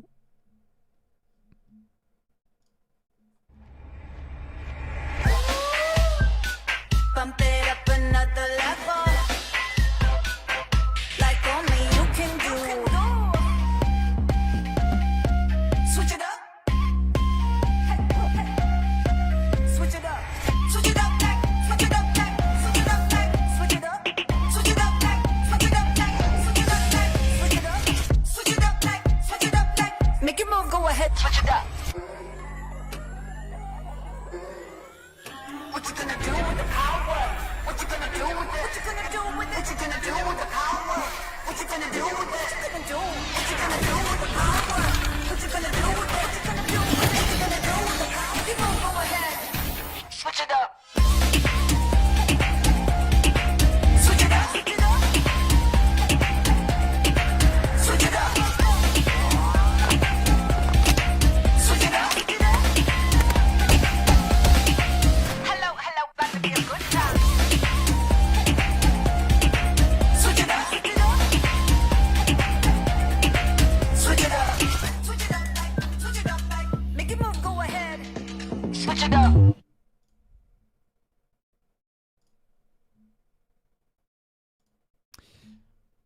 Yeah, we could talk about that. The fact that you're right, Drew. There's no technical specs in terms of the headset itself. Nothing's really been revealed.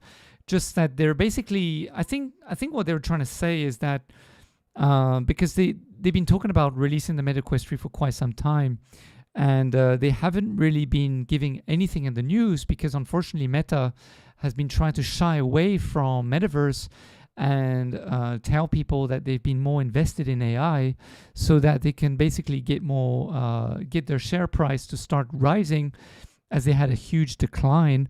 And it really scared a lot of investors when they were pumping so much money in the metaverse stuff, to the point that I think Reuters very recently wrote saying that perhaps Meta allegedly admitted themselves that they did the wrong thing to change their company name to Meta, which if that reveals to be true, then that's a big deal. So they do have a roadmap that they released as well a few months ago in terms of what devices they'll be releasing and when. But I think it's good that they at least said, look, we are coming out with something, instead of saying that we're not releasing anything and staying silent, in fact. So it gives a bit more confidence to the space and a little boost to the space, and of course using the Apple WWDC event as a wave to echo the space even more, or their own products even more, makes more noise for them and makes more noise for the industry, I guess, and takes some attention away from Apple in that sense too. But I just want to go through the actual trailer, and just for some of the people who are not familiar with the technology, just to show them what it all means, and we can take it apart together. So let me just open the trailer once more. Let me just get rid of the sound. Big shout out to Taro, by the way, great guy. So the Meta Quest 3, this is basically the look. So you'll see that this is to cool the headset. Apparently, the 3 fans, the 3 air pockets, and also the cameras. If I'm not wrong, one of them are made for the camera, if that's correct. And then here you see the pass-through cameras. So these cameras on the side here are to track the actual position of the headset, so it knows where it is. Not track the controllers, because I believe the controllers have cameras on them for their own tracking system. And then you have the RGB camera here these might be the camera sensors, so that it has more, I can't remember the technical word, excuse me, it's eluded my memory. Do put it in the comments if you know, so that you have a better sense of depth in the actual environment when you're in mixed reality. Versus to a flat camera. So it doesn't seem like there's this could be a headphone jack. I'm not quite sure if this is a headphone jack here on the side. This is the volume, you can tell. And I'm not quite sure about the IPD, what's going to happen there. There's supposed to be, oh, this is the IPD adjuster here. So IPD is the distance of the eyes to the nose, I think, or both eyes, whatever. But anyway, everyone has different eyes distance to the nose. So this will basically adjust the lenses as to where they are positioned on your eyes in relative to the center of your nose, distance to your nose. So you'll actually move the lenses, and the more you move the lenses, let me just show you very quickly, so it's easier. So basically, you have the VR headset, and let's just say my hands are the lenses. They move. So depending on where your eyeballs are relative to the distance of the nose, then they will move, and it will be clearer for you. And also, the more they are closer to the eye, to the nose, they will actually, so far the current headsets create some black around on the side, so it actually limits the field of view. So let's say that the field of view is 105 degrees for a headset, but you bring it in, it'll actually become 90 degrees. So you'll feel like your field of view is more tunnel vision compared to if your IPD is more outwards, then you have more field of view, so you have less black around the actual headset. So that's what that is for. And then this is the processor, high resolution. They don't talk about anything. They just say it will be better immersion. Now this is the mixed reality aspect that is pretty cool. The game that they're featuring here, by the way, is Demeo. Demeo is a fantastic board game. I really like it. I don't know many people, unfortunately, in my time zone that plays it, so I can't really play with people, but it is on the Pico, and this is mixed reality. So that's what the MetaQuest headset does, by the way, the Quest 2 and the Quest 3. So you'll be able to play games within the real world setting, not only in virtual reality, which I think is really what's awesome. And Meta at the moment are the only company that really provide a very cool, oh sorry, I put it on the wrong screen. So sorry about that, guys. So let me just make sure. Yeah, we are on the right one. So basically, this is your real world. This is what you actually see inside the headset. So you see the real world, and then you see the game superimposed in the real world, and you can actually interact with the game within the real world. I just wanted to go back very quickly to the IPD because I didn't show. So this is the IPD adjuster. Sorry if I hadn't. If I wasn't on the right screen, this is where it is here. So yeah, so the mixed reality is something I'm very excited about. And Pico also have mixed reality, but the quality in the Pico 4 for mixed reality, honestly speaking, is really crappy. There's a lot of distortion. It's just not there whatsoever.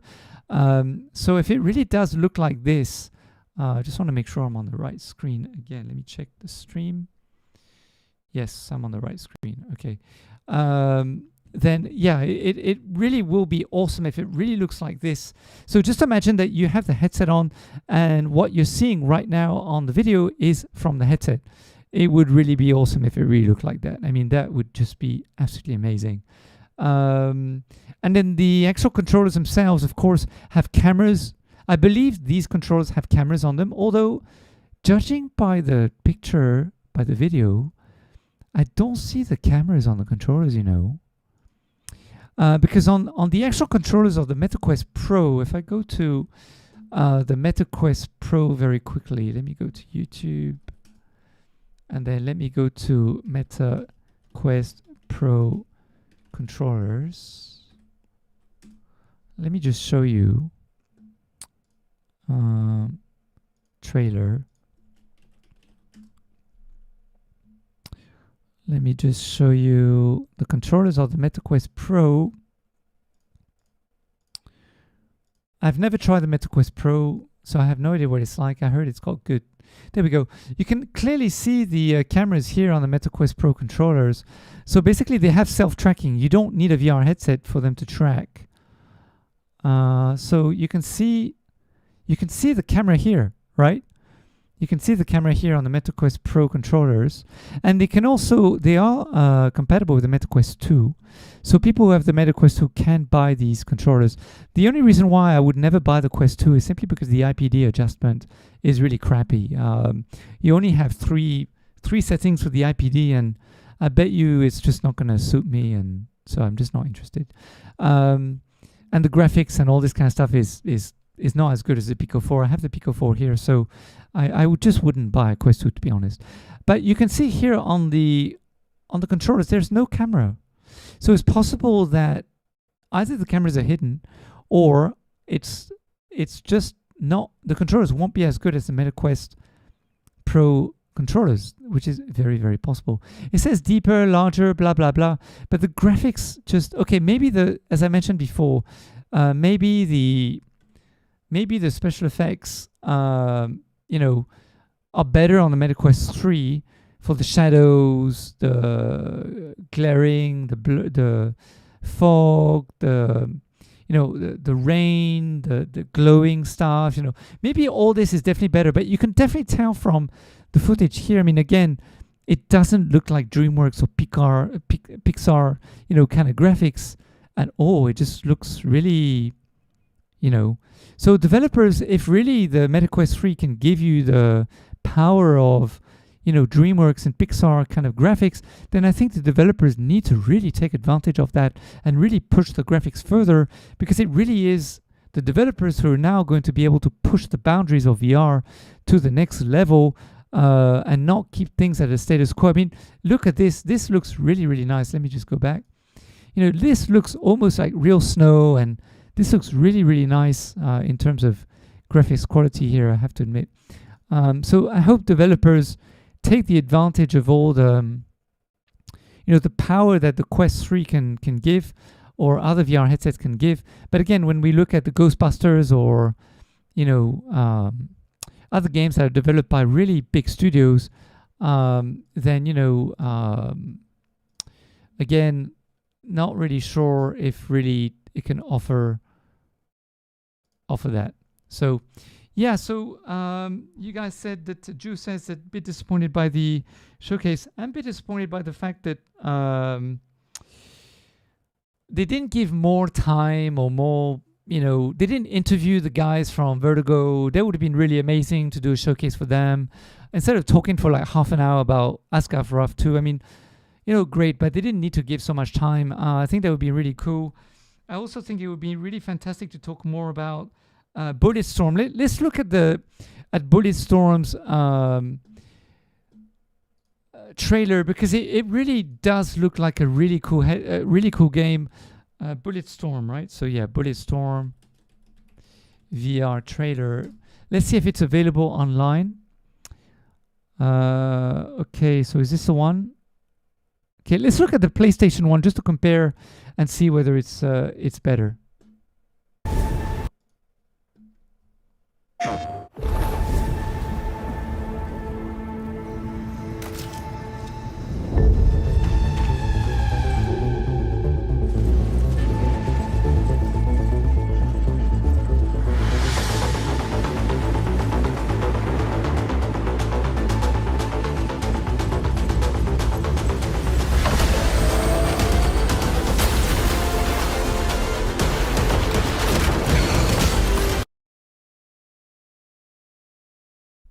Actually, the graphics look extremely. I think it's the same graphics as the Meta. They just changed the logo. Total rental income?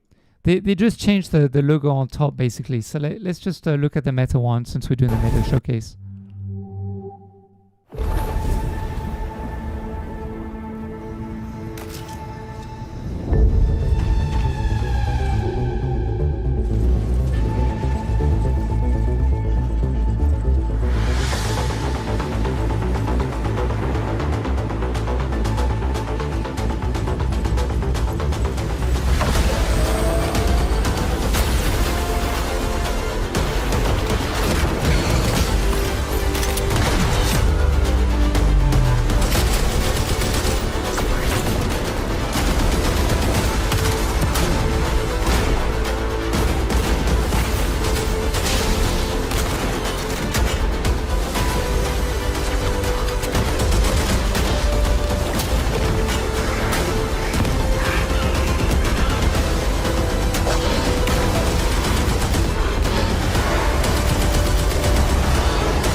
Yeah, so Bulletstorm looks really, really cool. To be honest, I think I'm someone personally. Do you guys like first-person shooters? Do you play first-person shooters in VR? And if you do, which ones do you play the most? Because there's one that's just released not too long ago, which is really, really awesome, guys. You need to check it out if you haven't yet, which is Ghost of Tabor VR. So let's look at the trailer because it really, really does look very awesome. They just passed the 100K mark, I believe, of players that actually downloaded the game. So let's just check out the trailer very quickly.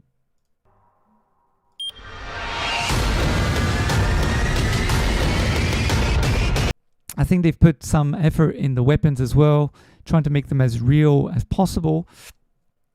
And I think that's really something that comes out of the trailer quite nicely, to be honest with you. I mean, look, it looks really nice, really immersive. You can see here, just go back, you can see the smoke here looks almost like real smoke. And also I love, wait, sorry, just going back again, you can see the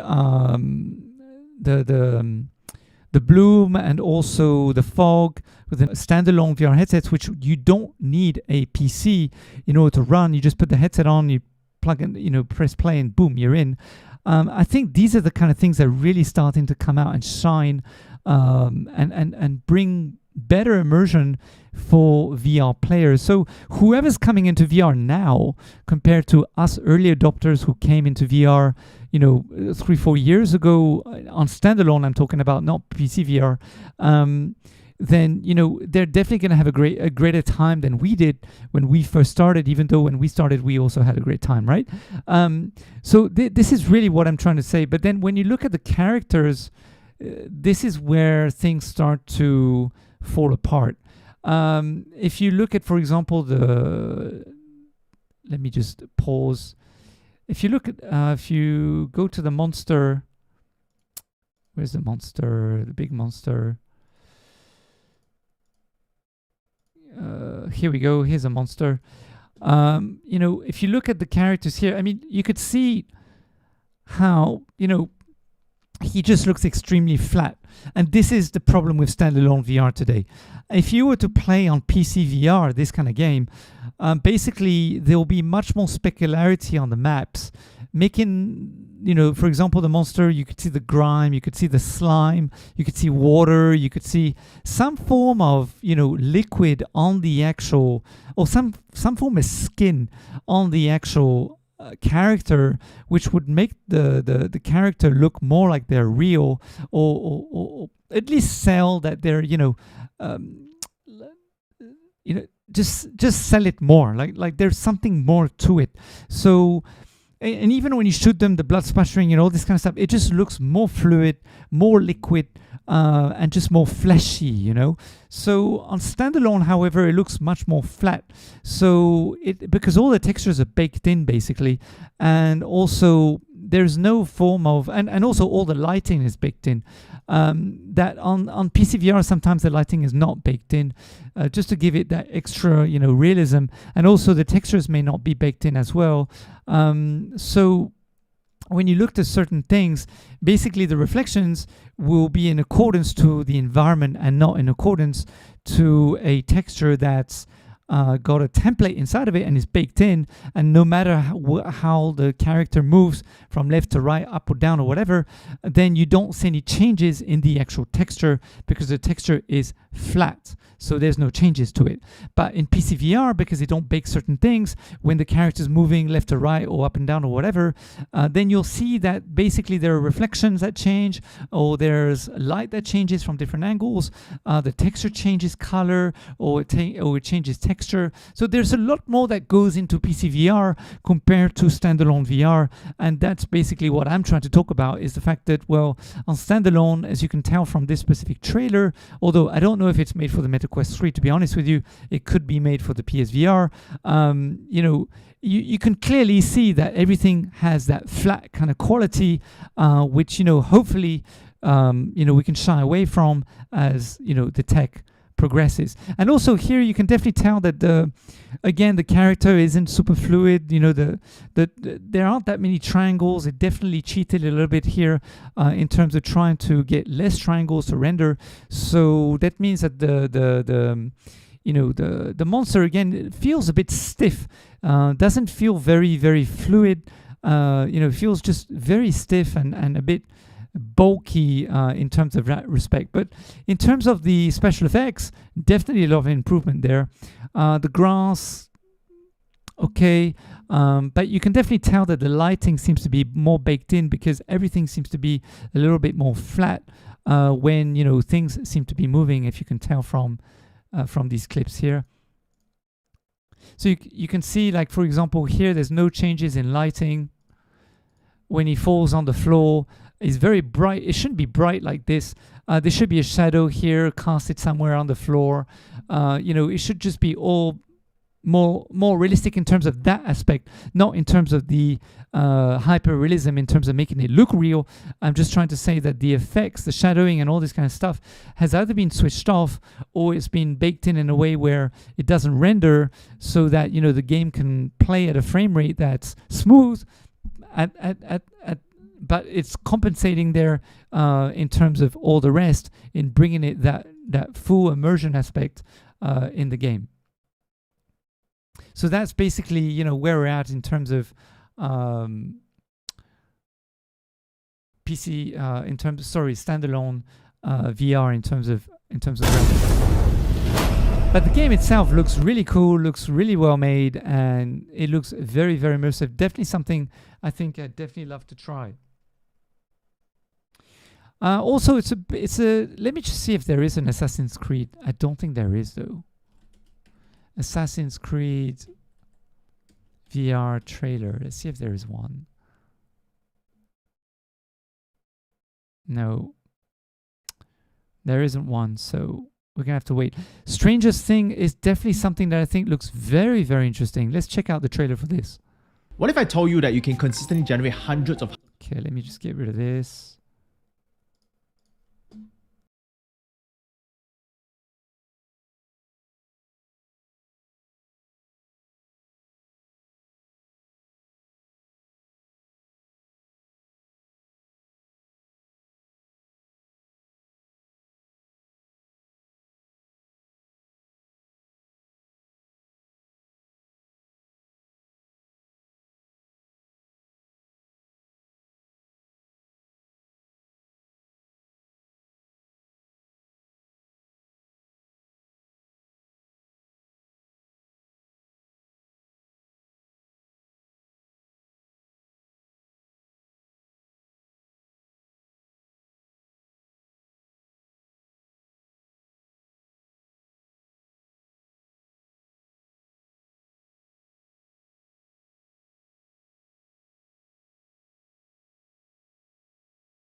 So Stranger Things looks very, very interesting, I have to admit. In terms of the art, let me just go back again. Okay, I got to go back. There we go. Learning computer science. Another ad, sorry about that. Okay, let me just go skip. I love the artwork. I think it's got this kind of manga cartoony effect to it, which really helps when VR doesn't provide the DreamWorks Pixar animated, kind of realism graphics, even when it's not hyper realistic, because as we were just talking about just now, the amount of triangles that are rendered in standalone, just unfortunately they can't render billions of them, so they have to compensate for the frame rates, and also make sure that the Quest 3 doesn't explode or doesn't overheat. But I really do love, the games that understand that and try to go a different direction. And I love these kind of cartoony effects. I mean, not cartoony, but manga kind of effects here, where the colors are completely saturated and they really try to, go into a different direction, and it does look very interesting. And it looks like they've spent some money on this. Netflix came up with a game not too long ago, about a year ago or something, or 8 months ago, that they released on App Lab or something, and it was a really crappy game that no one really knew about. I think they were just testing the market and just trying to see whether there was any, one interested in wanting to actually try something that Netflix would make, even if Netflix made something crappy. And I think they won, they understood, because a lot of people went to try that game, try to see what Netflix were doing. Of course, Netflix have invested heavily into gaming. Now in Netflix app, you can actually play Netflix games. They have a game studio. So, Netflix are definitely going into VR for sure.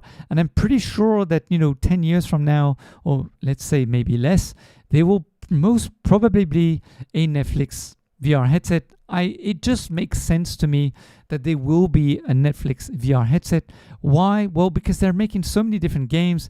They're probably going to buy a lot of games as well. You can just tell that they're content kings from their app.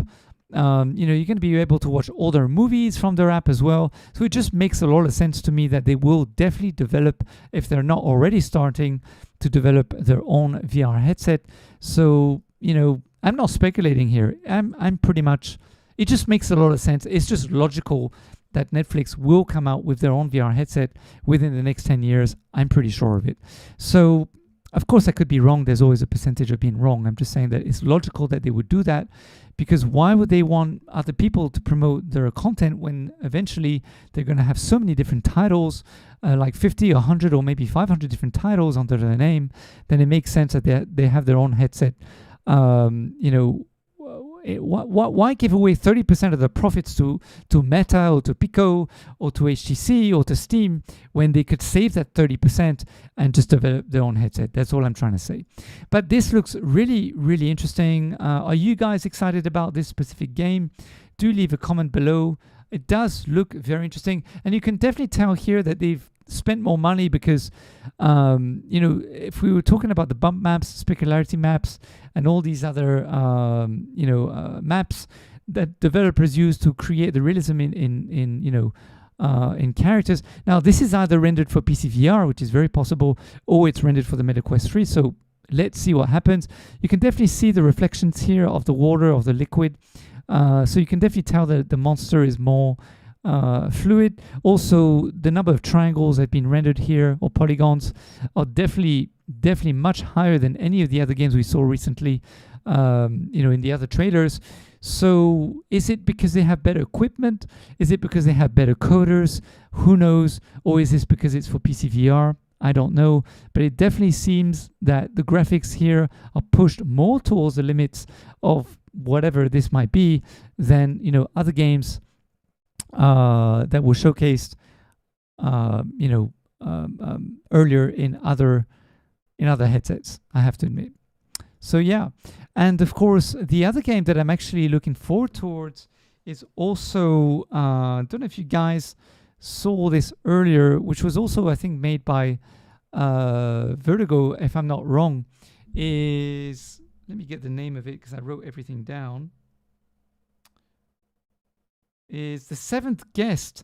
I think The Seventh Guest is something that looks particularly interesting. Let's just try. Let me try to see if I can actually find the trailer to The Seventh Guest, because that looks really haunting, really scary. But it looks like a lot of fun as well. VR trailer. There we go. I found it. Let me find. Okay, maybe, hopefully there's no ad on this one. There is an ad on this one. Okay, damn it. It will finish after the ad. No, it's too long, the ad. I'm going away from here. There's another ad here. Let me go away. Let me go here. Okay, no ads. Cool.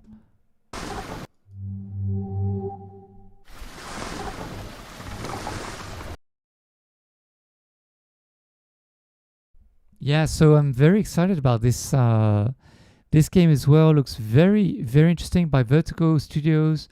Yeah, they're doing fantastic stuff, Vertigo, I have to admit. Very, very awesome studio to be with and to have in VR. They're just doing amazing stuff. So very, very, very excited about that one as well. So guys, yeah, I mean, this was the showcase. There's so much more they could have talked about. You know, for example, Population 1 would be great to talk more about what they're doing there, what they're looking to come up with in the future, what kind of development they're doing. Population 1 is personally one of games I play quite a lot. I stream a lot here on the channel as well. Definitely a title would have been lovely to hear more about. And also, of course, Beat Saber. Very surprised they didn't talk about Beat Saber. Very surprised they didn't talk about, you know, what other musicians they're working with, or what kind of other songs they're going to be releasing, or versions of the games. Like, what's happening at Beat Saber? A long time we haven't heard any news about, you know, what's going on at Beat Saber as well. So it's just very surprised that there wasn't more news about that as well. But guys, thank you so much for spending some time together today. Really, really enjoyed, you know, hanging out with you and going through the showcase. Hope you learned a thing or two. And whew, make sure to hit that subscribe button after the make sure to hit the notification bell after the subscribe button, because of course, plenty of content coming in the future, both with the Pico 4 at the moment and the HP Reverb G2, and also we're going to be unboxing the DPVR E4 this weekend. By the way, I will do a live unboxing of this, so that's going to be a really, really good one. And Scott, bro, thank you very much for coming by as well. It means the world to me that you came by too. Thanks to Drew, and thanks to everyone else who came by. You know, see you guys in another stream very, very soon. Bye for now, guys. Take it easy.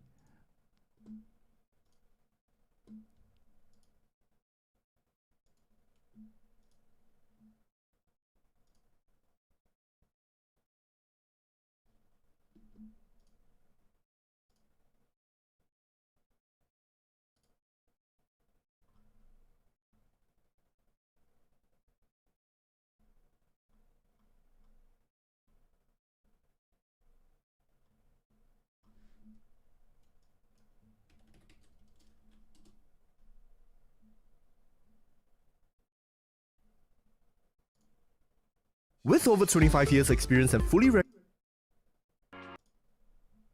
Check this out. Want a quick self?